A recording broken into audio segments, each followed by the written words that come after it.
for taking my question, sir. Thank you, Daniel. Yeah, monthly CPI was declining for the first time. Prices down as well.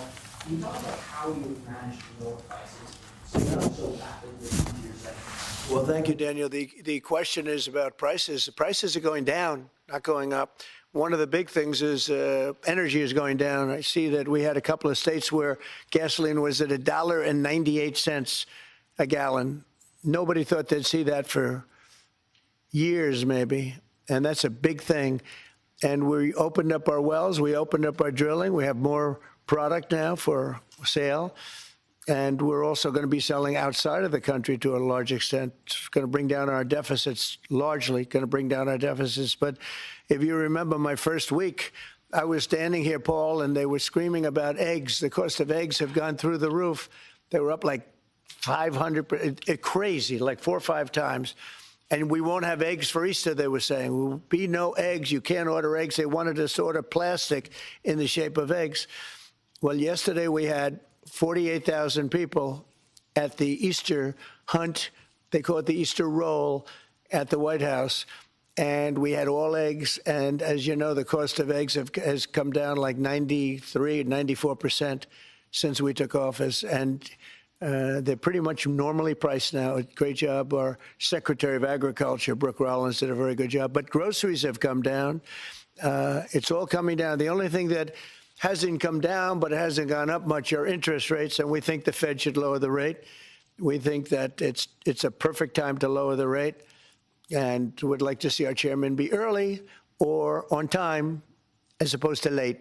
Late's not good. Mr. President, I don't want to talk about that because I have no intention of firing him. Mr. President, there are reports that you're considering doing something for moms across the country, giving them some type of bonus whenever they have a child. Are you considering that? Or are you Sounds like a good idea to me. Yeah, please.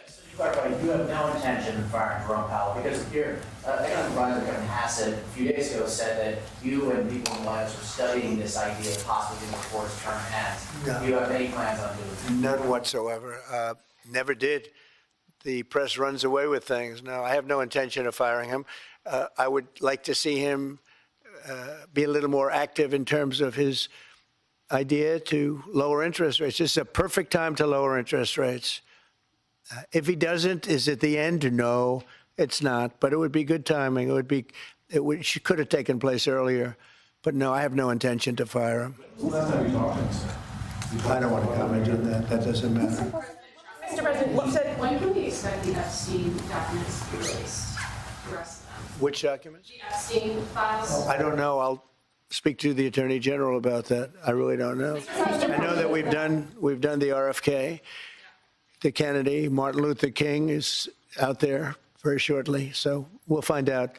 But we've really announced we're doing them in full transparency. You know, when we did JFK, people were saying, "Oh, maybe it wasn't all; it was all," and people actually went up to the office and they looked at some things that were, you know, not really easily available, and they were amazing. All right, we'll leave that there because we've got a bit to get to, but a couple of big headlines there from Donald Trump, notably that concession there that there is no intention of firing the US Fed Reserve Chair Jerome Powell.